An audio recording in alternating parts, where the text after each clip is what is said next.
Support for First Coast Connect is provided in part by Baptist Health and North Florida TPO. Good morning, I'm Ann Schindler, and this is First Coast Connect. Today, what is meat really at the top of the food pyramid? We get clarity and explore what TV gets so wrong about CPR in our monthly house call with Dr. Joe. Later in the program, from satellite pictures to the very first map of Florida, we discuss new research tracking ecological and social change through maps. But first, I am joined, as I am each month, by our own Dr. Joe Sirven of WJCT's What's Health Got to Do With It program and podcast. He helps break down the latest medical headlines and takes your calls and questions on any healthcare topic. Welcome, Dr. Joe. Happy New Year, and excited to talk to you. So much going on in health. Oh, my goodness. So much going on in health. And it's always good to have you here to help us break down the headlines. If you'd like to join us, you can call us on air by reaching out at 904-549-2937 or emailing firstcoastconnect@wjct.org. You can also reach out on social media. So, Dr. Joe, let's start with sort of this bizarro world food pyramid. Everything flipped on its head. The upside down. Up is down, literally, yes.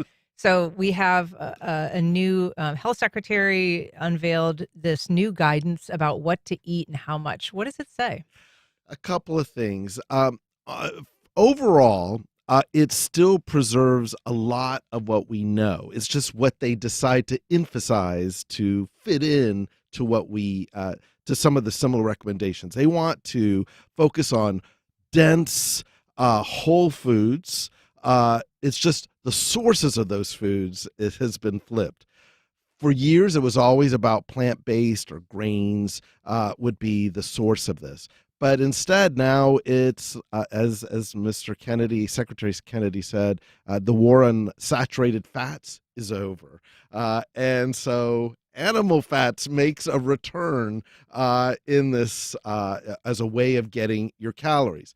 The problem with it is that if you look at, even within the guideline, how much they specify how much animal fat, how much fats and things to get. If you have like maybe just a little bit of that butter or beef tallow, which made the list here, you pretty much have satisfied your calorie requirements for the day. So there's a little bit of contradiction within this, but there are some good things here. The focus on whole foods, a restriction on sugar, which I think is appropriate. It's a little heavy on that because they say that kids should not be exposed to any sugar Until after age 10. which, as anyone will know, good luck with that. Yeah, no doubt, right? I mean, happy Halloween. What are you going to do every year? I just smiled as I looked at that. I go, it's not a bad thing to say to de-emphasize sugar. I agree that is one of our issues, and it gets us away from ultra-processed foods, which have a lot of sugar with it. But to that level or extent, that's pretty tough. The other place, it kind of like, talks about limiting alcohol, another good thing, if you will. But alcohol now is also being viewed as perhaps maybe we should be minimizing all alcohol of any sort. One thing that was interesting about the alcohol, too, that I see that they added to the guidelines is sort of, it should be limited. But then they had these categories of people who should never, ever have it. And that's people who can't control drinking, Right. people who are taking medications that, are counterindicated with drinking. So they've created just a no drink standard, which really I think is clearer than before. So, and I think that's why I said this is kind of like a mixed bag of items. I know the headlines talk a lot about the fats and the meats, but overall, if you pull back, the differences aren't that huge, other than the fact that they got rid of that pretty plate graphic and it's now the upside down inverted pyramid With a big steak at the top. with a big steak at the top. Which, it's the only problem with this, with the contradiction, is like, I want to remind folks that almost 28% of American adults are on a statin agent. That's a cholesterol lowering agent. This is a big source of fats. But you have to really look into the items to show that you have to be very cautious and judicious of how much you eat. I mean, the use of saturated fats in our lifetime was something that was really pulled Right. back, and that's why they stopped using real fats to make donuts and French fries, Correct. and everybody complained that they didn't taste good anymore. Um, but what does the science say about saturated fats in particular? I think the science tells us that we have to be very cautious, particularly in heart disease. And some people cannot tolerate. This is something you'd have to definitely, before you make any changes or you make your way to frying everything in beef tallow, talk to your doctor, your provider, make sure that's appropriate, especially if you're living on a statin agent or have cardiac problems. This is something that you should just be careful about in that regard. But follow the advice on the sugar and alcohol. Those are not wrong choices. Yeah. And so we're living in a world where there's a lot of changes being precipitated by our new HHS secretary, and vaccines is another big one. We've talked about it before. Yes. But right now, measles are in the headlines. This is the most contagious virus on the planet, Correct. as far as we've discovered as humans so far. And right now we're seeing a big surge in South Carolina. Yeah, so this is what happens when people stop vaccinating or vaccinations start to plummet, particularly in school-age children, things of that sort. We know that the South Carolina outbreak is very high. It's spread to places like Ohio, even Texas. There is yet another outbreak in the Utah-Arizona border, which also has numbers that are so increasing. And we're at the risk of losing, the fact that the status that measles have been controlled, if you will, for decades. That is starting to look less and less likely that we can say that measles is under control in the United States, because these numbers are increasing and vaccination rates are plummeting. This is totally preventable. That's the sad reality. They've said that, some of the spread that they're worried about is, for instance, 3 people from South Carolina later diagnosed with measles visited Washington State. Officials there say they visited a McDonald's, a Chick-fil-A, a church, and a trampoline park. All places where there's a lot of people. This is incredibly contagious. 2 of the kids on that trip were not vaccinated from South Carolina. And so it does seem that in an era where so many of us have recently experienced how bad it feels to feel really bad when you're sick, Yes. that a disease like measles would be a little bit more resonant. It is a terrible illness. People have forgotten, and this is, again, you'll hear this a lot from a lot of public health folks. People have forgotten that measles is a bad condition. It's a bad disease. It's never just measles. It has a lot of problems that it can, and in some people, it can kill you. Small number, but it can. In others, it can leave you with some type of deficits or other problems. And there are even other neurological findings that can occur decades later. This is not something that you have parties and expose each other in that regard. This is something totally preventable. But public health did such a beautiful job in eradicating it that now no one knows how bad it can look. And now we're seeing that reality as people decline vaccinations, if you will, especially in those school-age children.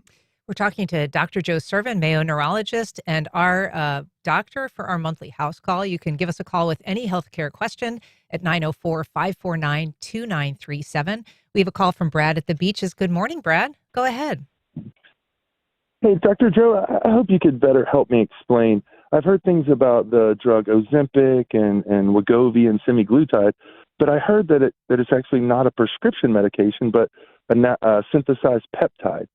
And so my question to you, could you better explain how peptides work and maybe how this drug works as compared to ones where pharmaceutical companies actually make a medication up, where this is just a body process that's synthesized? Or am I incorrect? No, Brad, thank you for that question. Let me at least point out those drugs like Wegovy, Ozempic, those are very much prescription-based drugs. Anyone who has gotten them, they will know just by the pricing, if you go fill them, that's the case.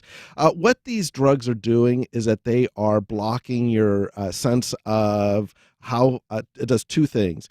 It basically makes you feel fuller faster, so that you don't have it kind of suppresses your appetite, if you will.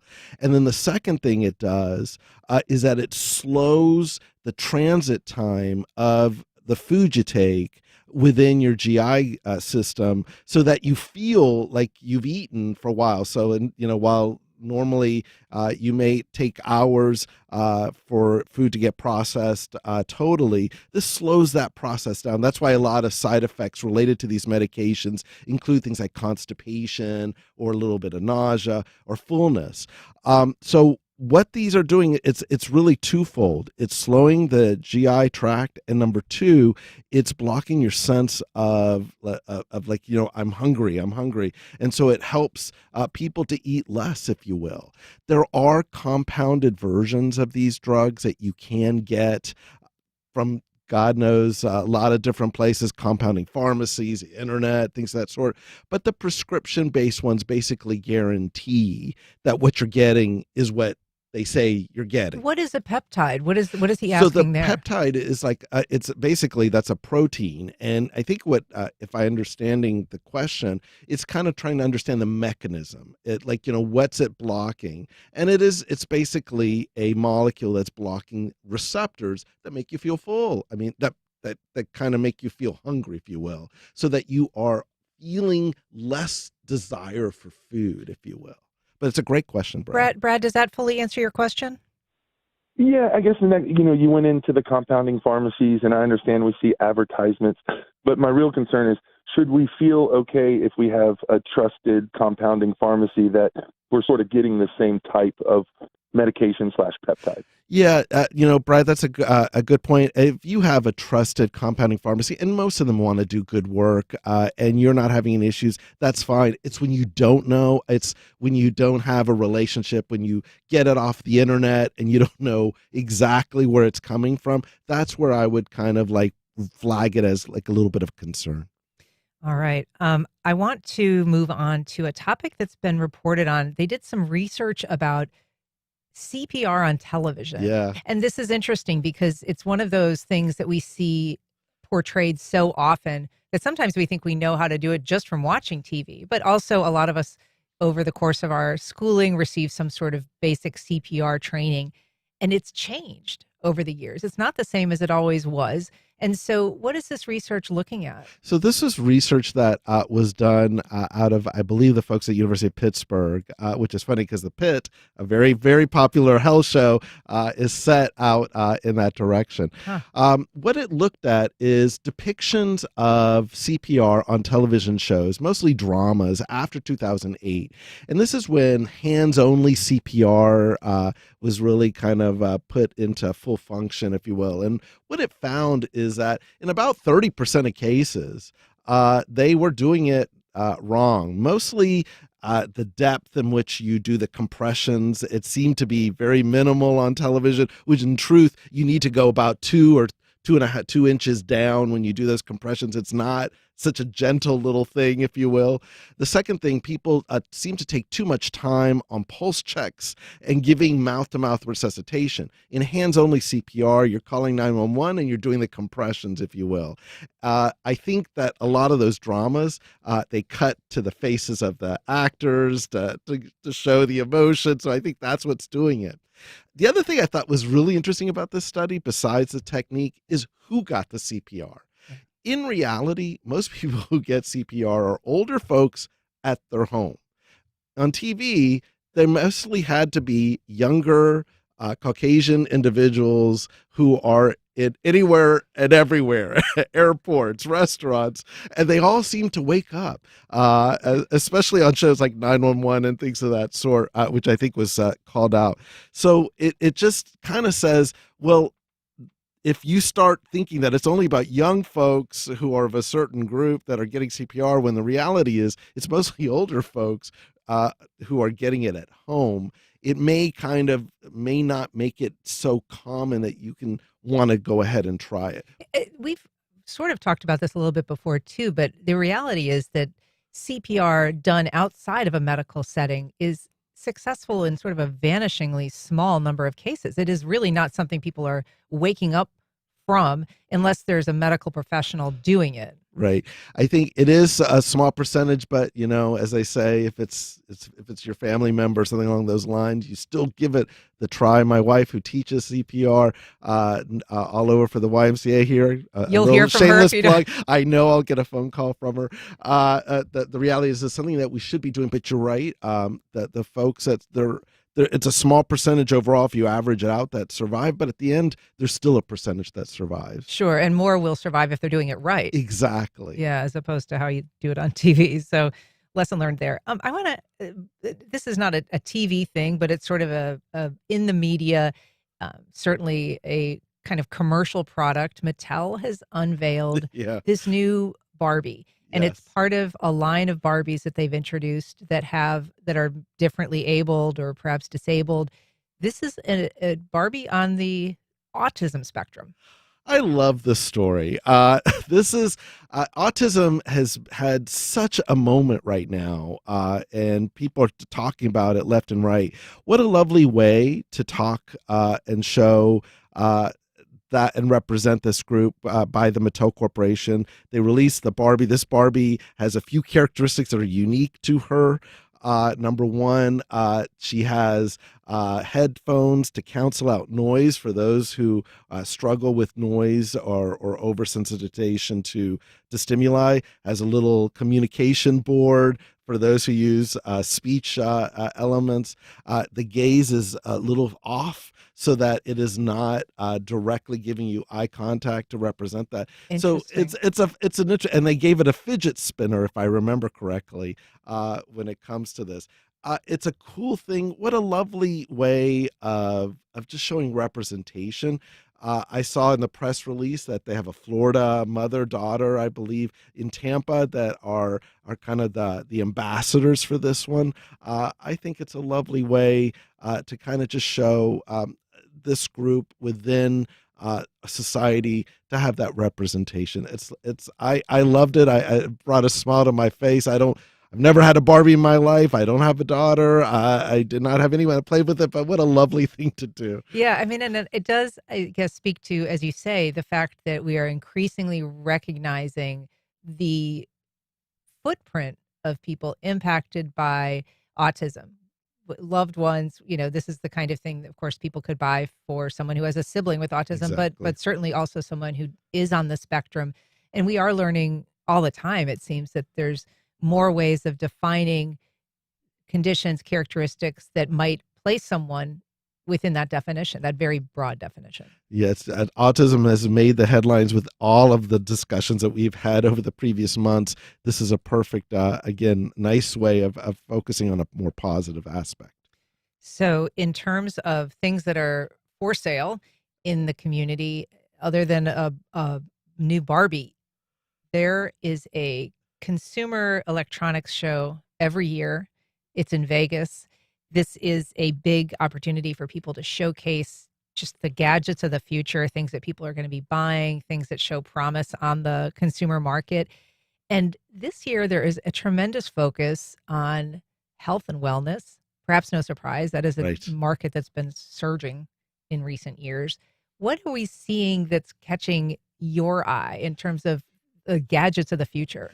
One particular product, excuse me, that caught my attention is a mirror that is able, using AI and face recognition, that is able to tell you to some level a longevity predictor or if you're sick.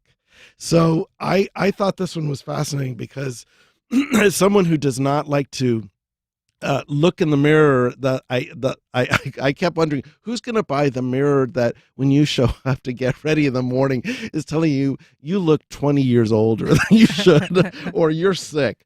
I could see the benefit on one level, but it was a fascinating. I thought that would just took me a little off guard because it's just such an interesting concept in terms of just literally. Something that we all do every day for it to tell you how you're doing from a health perspective.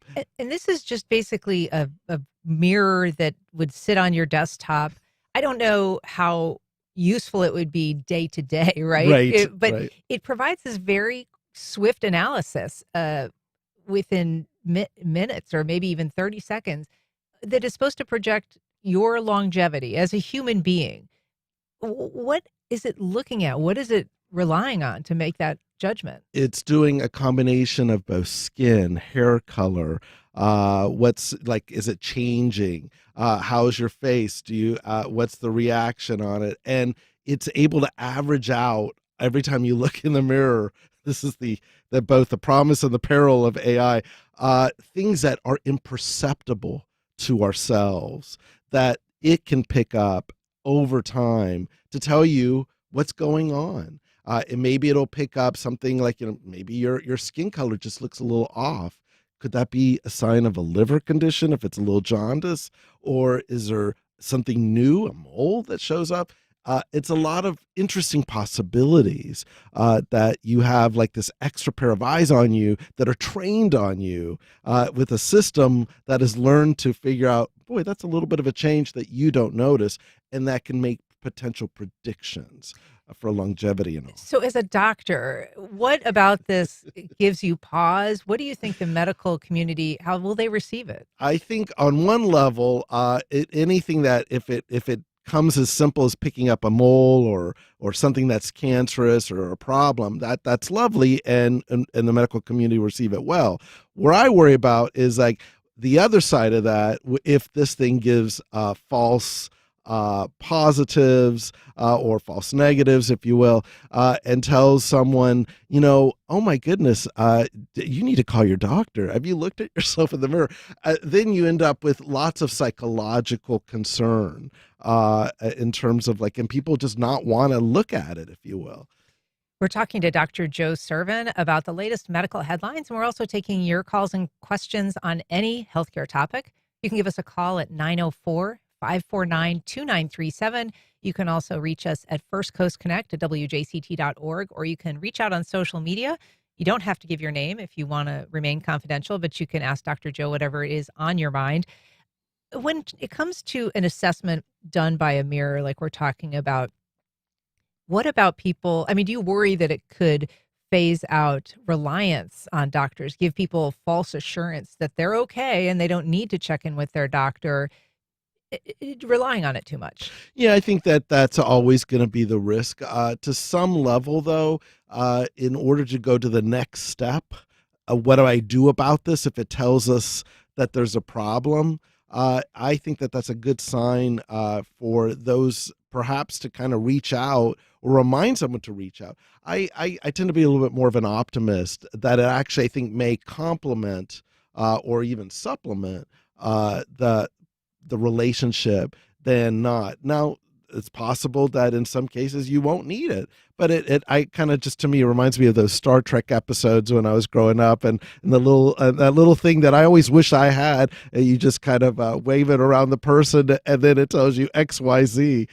That's a good thing, because then that allows you to kind of move to the next. I mean, I love that you're an optimist, because it's a good counterpoint for kind of how I view things sometimes. I look at this and say, well, what if it's great if it's in your own house on your vanity, right, and you're looking at it. But what if you go to an employer and they're asking you to look in the mirror, or a dating app incorporates this sort of selfie style image in your assessment?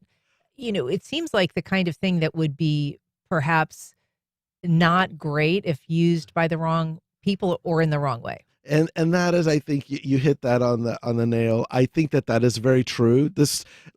I kind of always look at, I live in a world at health where every piece of the health record is considered like sacrosanct. You cannot touch it. If it's done, if you go in there and you're doing it for wrong purposes, you get fired. And so that type of protection around this data is important.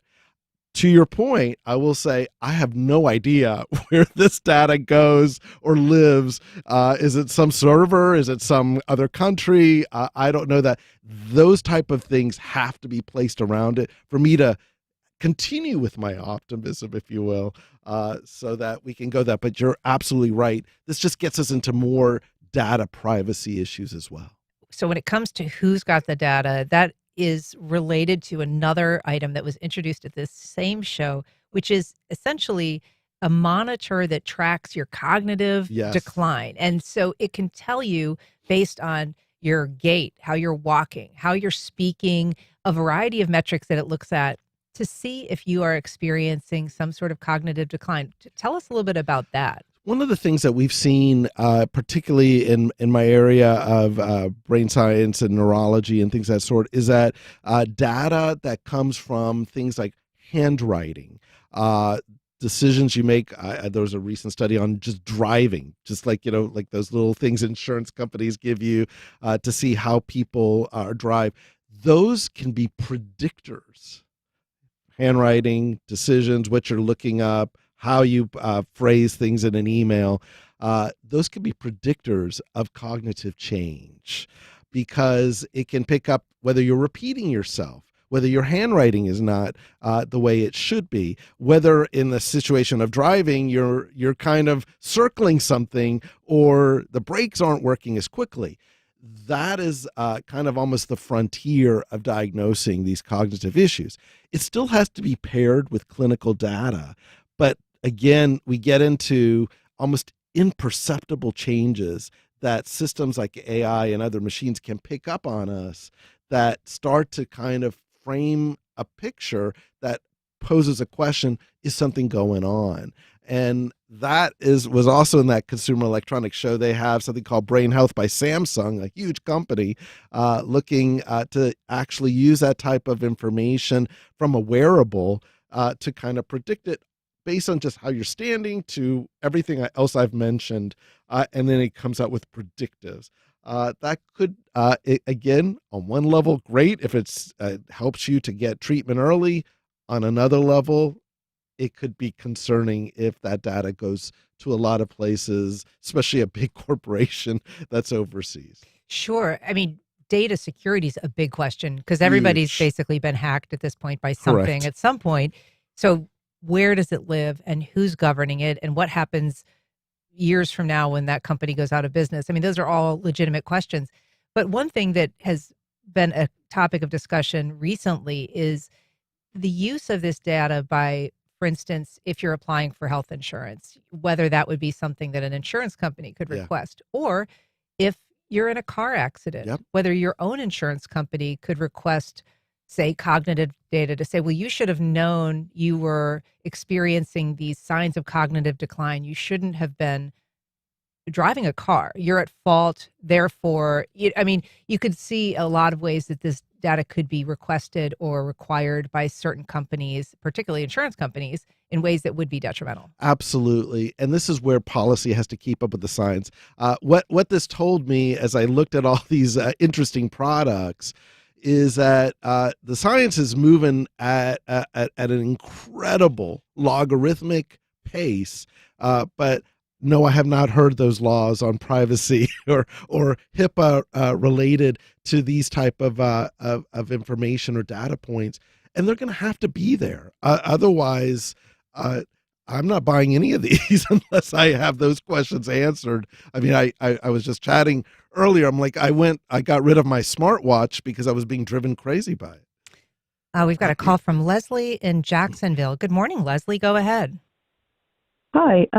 I apologize if you've already covered this, but I wondered how Dr. Joe would feel about ivermectin being available over the counter, which I think has been proposed. Yes. Thank you. Yeah, thanks, Leslie. That's true. We have not touched on that. We have not touched on that. So here's the thing. Ivermectin for what?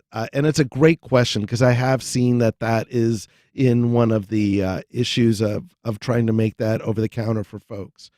I will remind folks that ivermectin is actually approved in the United States for use in animals for certain parasitic infections and things of that sort. It had a moment when it got talked about for COVID management. It has not been that helpful. Was it successful? It has not been that helpful in COVID management. There have been studies. There was suggestion there might be benefit. I would kind of say this is like one of those things. If it's over the counter, just know that there's no such thing as a drug without side effects. And so, if it's out there, just be very knowledgeable that there may be other better choices. I mean, what will people be using it for? I think it was actually for certain types of infections and things of that sort. Outside of that, Anne, we're just kind of like, it's like pulling a product that's there that had some sense of rumor that it might help, but we haven't really seen that that's there. When there's research, and I'm all for it, like to show that it may be beneficial for something, great. Then because off-label uses can be very useful. But it can be, but again, we don't know how long do you use it for. And it's an interesting question from that standpoint, because I have a feeling there'll be more of these products that are out there. Got a call from Amy in Hilliard. Go ahead, Amy. Hi, I'm a nurse practitioner, and I think a lot about this AI, the usage of it. And I think from a data collection piece, it's really helpful, but my fear is that people don't understand that all this data, it needs to be taken inside the narrative of the whole, patient. And people can just sometimes look at independent data and get really concerned, confused, and causes some, problems in that way. That's a good point, Amy. And Dr. Joe, you've talked about sometimes patients getting ahead of their doctor, even if it's lab results that they get ahead of the consult, can be very concerning, disorienting, confusing. And Amy's 100% right about her point. I mean, you have to take this in totality, a holistic approach. What is the problem that you are seeking an answer about? Does this help to address that, or have we opened up yet another issue that, if it needs to be addressed quickly, great. If not, then it just needs to have that context, and that's where the medical relationship is still here. It's like to provide that context. We've got a call from Mark in St. Augustine. Good morning, Mark. Go ahead. Hey, good morning. I've been a nurse for 20 years in a major metropolitan hospital in Jacksonville. And I remember years ago there was a push to teach in medical school or do it better, end-of-life care, specifically DNRs and things like that. And I just see an inordinate amount of 90-year-old people that have had dementia for 3 years, and they're full code. So you have to go in there and do horrible things to their body with CPR. Have you guys been pushed to maybe bring this up, because I'm not feeling it? Wow, interesting. Yeah, do not resuscitate orders or just end-of-life orders requests can be so essential. I cannot agree more with our caller here. Absolutely making an important point. I will say that in medical education, that there is a far bigger push now for palliative medicine, palliative care, which helps to focus more relieving suffering as opposed to extending life for the sake of extending life. Having said that, those discussions still have to be made with the patient, you and I, and a decision has to be made. And perhaps that doesn't get translated all the way. There is still so much work left to be done. But I will tell you, from what I've been seeing in medical education at a number of different places, there is a heavier focus on palliative care, but that doesn't mean that it translates to each and every hospital. The hospitals can make a better job at that when they get admitted, to ask, do you have this? Do you have, what's your, ask those questions. But when it arrives through an emergency room in a situation where the person's not able, but this problem is huge. And I will say that's where even on a financial economic place, most of the hospital bills and financial bills come from end-of-life care in situations that were just brought out. Well, it is an important decision, and certainly one that's not best left to a crisis situation where family members are trying to decide. So certainly planning helps on that front. But Dr. Joe Sirven, it's great to talk to you as always. Thanks so much for coming on and for answering all of our questions. I always love it. Can't wait for our February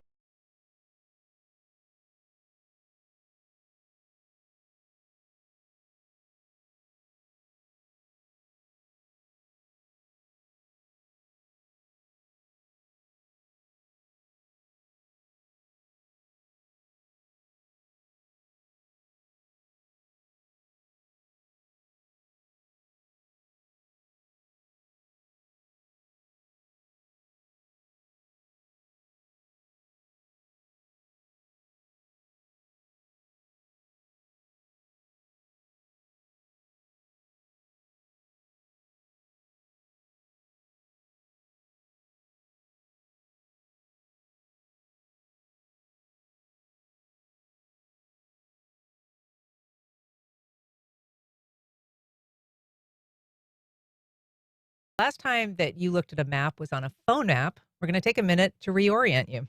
In other words, we're rerouting. We're talking to Tammy Kiter. She's a special collections librarian at the Jacksonville Public Library. She's going to talk about a new way of looking at Florida. Good morning, Tammy. Thanks for being here. Good morning. Thank you for having me. We're also joined via video by Rodney Kite Powell. He's the director of the Touchton Map Library at the Tampa Bay History Center. Good morning, Rodney. Thanks for being here. Hey, good morning. It's great to join you guys. Good morning, Rodney. Good morning.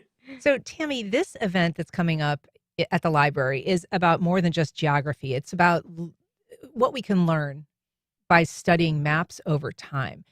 First of all, just frame this event for us. Who's going to be speaking? Rodney has a partner in this. Tell us about the event. So, Mapping Our Past is really an incredible opportunity for us to investigate and celebrate the history of maps, the evolution of cartography, as well as the ever-changing landscape of Florida and North America. We have an amazing collection in our library that was donated to us by Louis Ansbacher. Louis Ansbacher was one of the preeminent real estate attorneys in Jacksonville, and he was also very active in community and civic associations. And we were just very fortunate.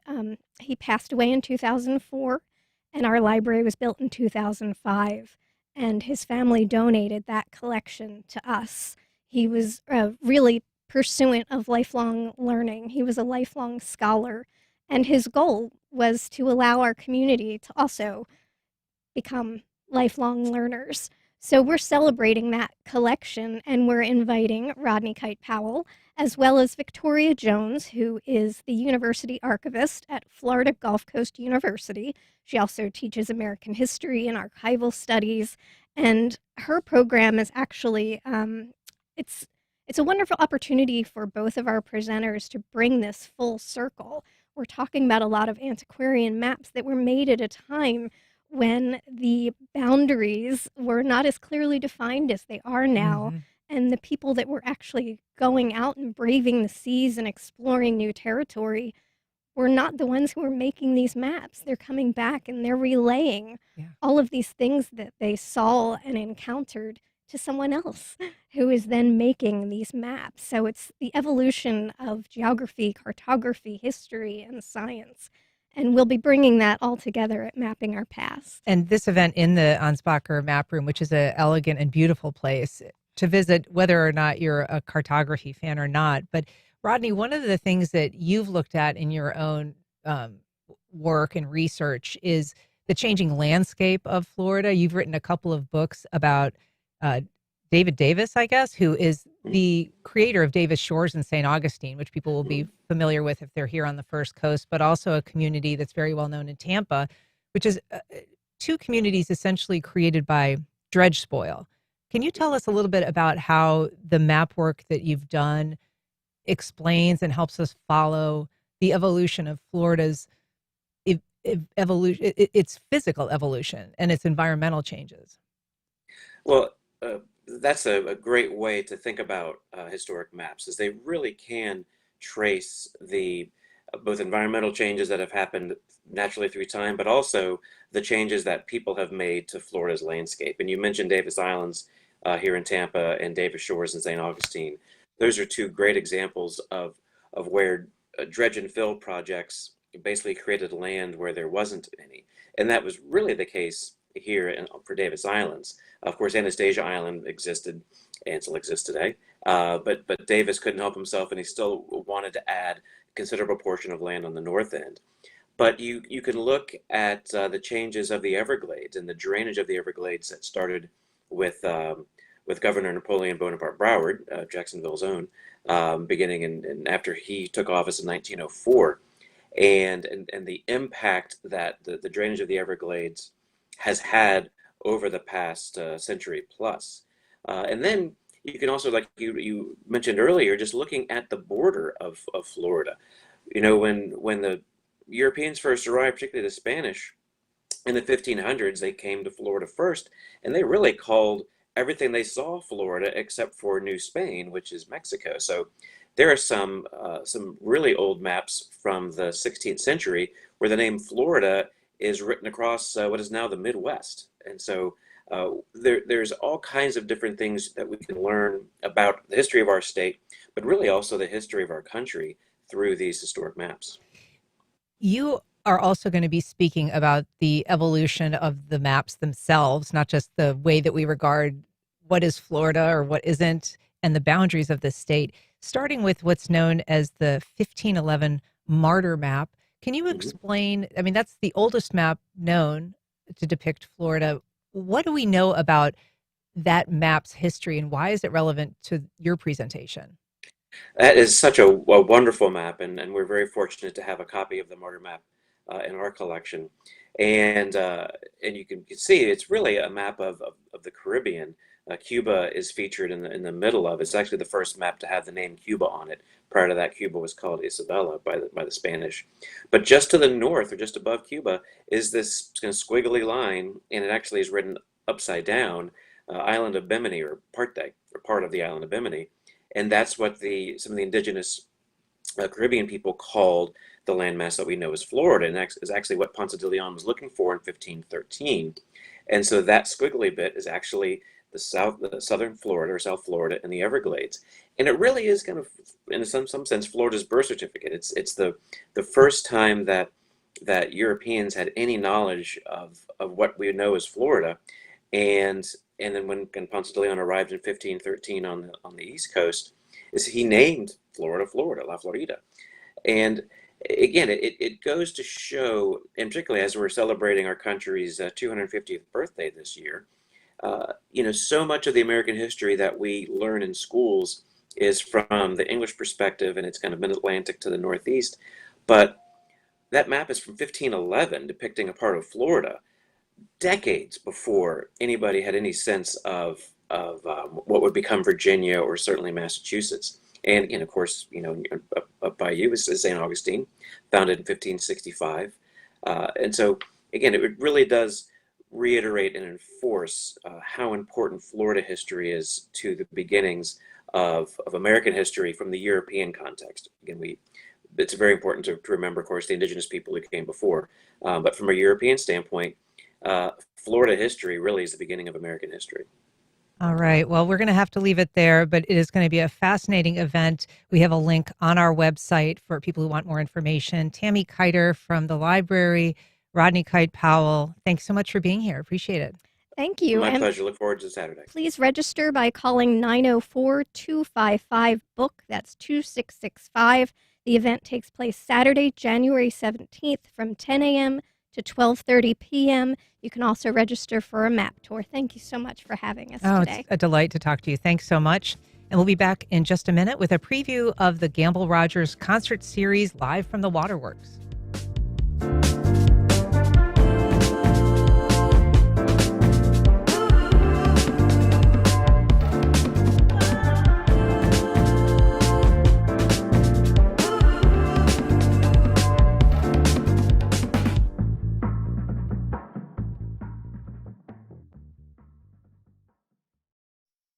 Congaree and Pen, dedicated to agriculture and culinary endeavors, offering field-to-fork dining and outdoor experiences on over 300 acres. Sip, dine, explore. Information at congareeandpen.com. Terrell Hogan Law. I'm Wayne Hogan. Highway, hospital, home, work. Where injuries happen can make a difference in the law and the outcome. More at terrellhoganlaw.com. The Gamble Rogers Festival and St. John's Cultural Council present an evening of songwriting and musicianship by Robert Bolin and Will Mehring, live from the Waterworks, January 17th in St. Augustine. Tickets available at gamblerogersfest.org.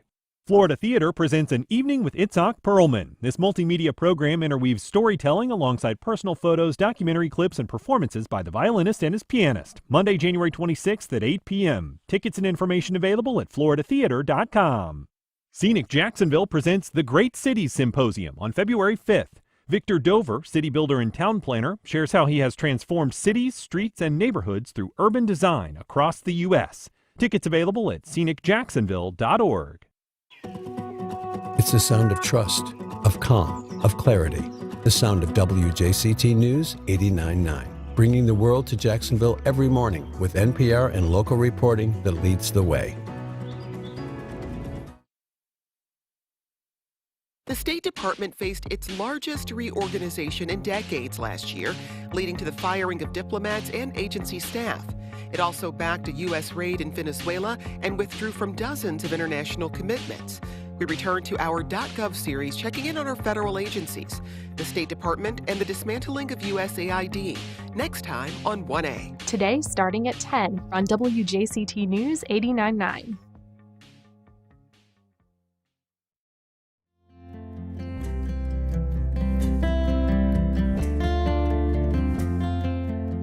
Welcome back. Well, a concert series celebrates the legacy of the late, great folk icon, Gamble Rogers, storyteller and musician and all-around extraordinary human being, no longer with us. In addition to the annual festival in his name, there's now a monthly series featuring a range of musical styles. And here to tell us about this month's show is the artistic director for the Gamble Rogers Folk Festival, Lee Hunter. Good morning, Lee. Good morning. Thanks for being here. So this series is called Live from the Waterworks. It's in a building in St. Augustine, a historic building known as the Waterworks Building. Tell us a little bit, first of all, about the venue and then what the series is aiming to do.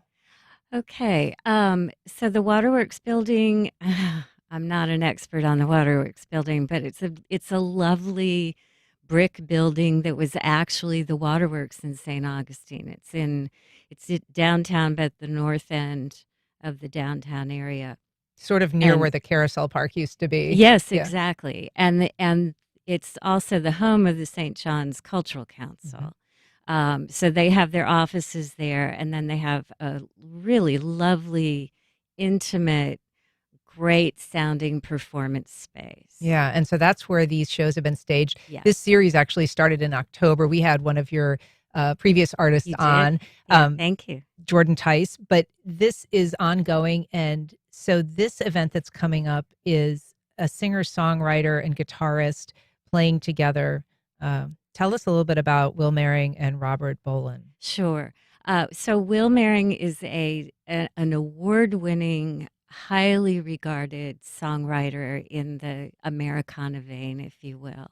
And then her partner, Robert Bolin, is also an award-winning, highly in-demand studio musician in Nashville, wonderful guitar player. And they're also going to be joined by fiddle player Shad Cobb, who also has pretty impressive credentials. So it's great to talk about them, but nothing better than a look and a listen. So we have a clip of these artists. It was their performance at the West Kentucky Community and Technical College in 2000. Let's take a look and a listen. Now people say that for me, that a river is just fantasy.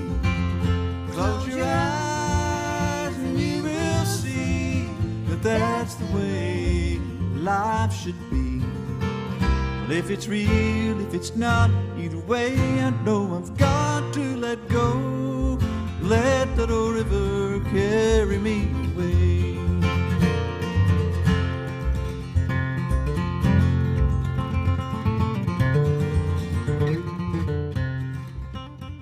You can see some extraordinary finger work there Really at the impressive. end. And I should correct myself, that was performed in 2020, not 2000. So this event, as we said, is part of a series that was designed to honor Gamble Rogers.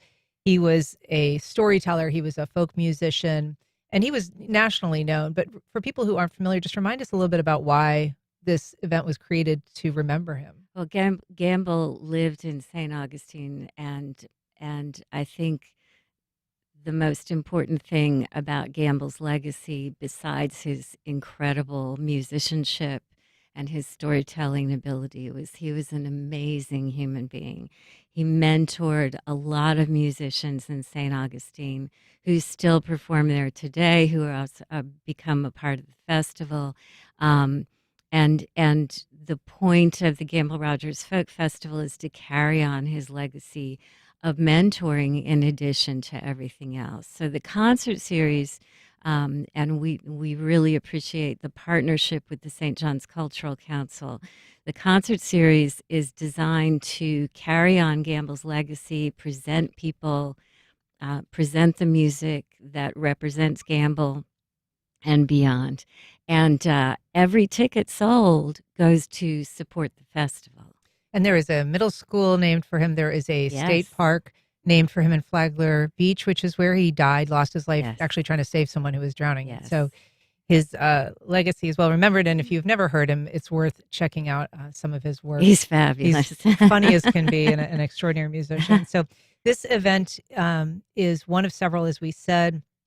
Some upcoming events in February include Sonny War, who is a singer-songwriter and kind of a folk punk musician from Nashville. We're excited.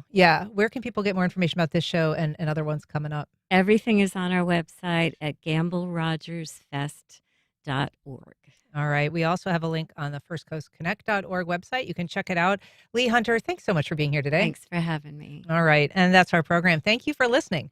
If you missed anything, you can find all of our past and current shows at firstcoastconnect.org. And while you're there, you can sign up to get daily show news, including a breakdown of upcoming guests and topics delivered to your inbox every weekday with our new daily newsletter.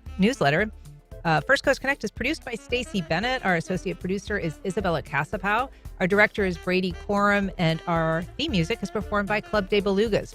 Join us tomorrow when we talk with artist Kaleida Rawls about exploring race and history in her exhibit Away with the Tides at the Kummer Museum.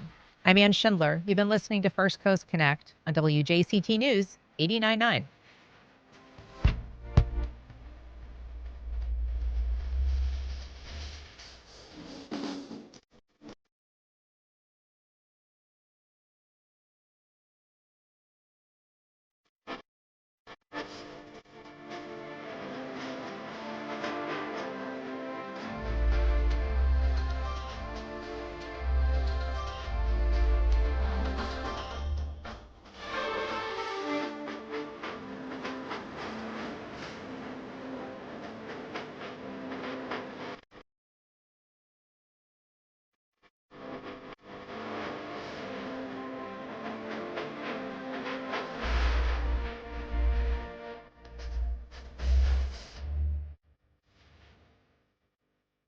Support for First Coast Connect is provided by Baptist Health and the North Florida TPO.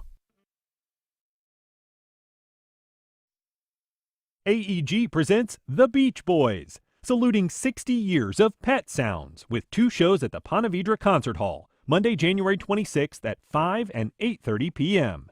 Tickets and information available at axs.com. The North Florida TPO is committed to shaping our transportation future. We're focused on planning, funding, clean fuels, and new technologies for a vibrant, connected community. Learn more at northfloridatpo.com. Baptist Health is a proud supporter of First Coast Connect. Baptist Health, committed to building a healthier community for all of us. More info at 202-4YOU or baptistjacks.com.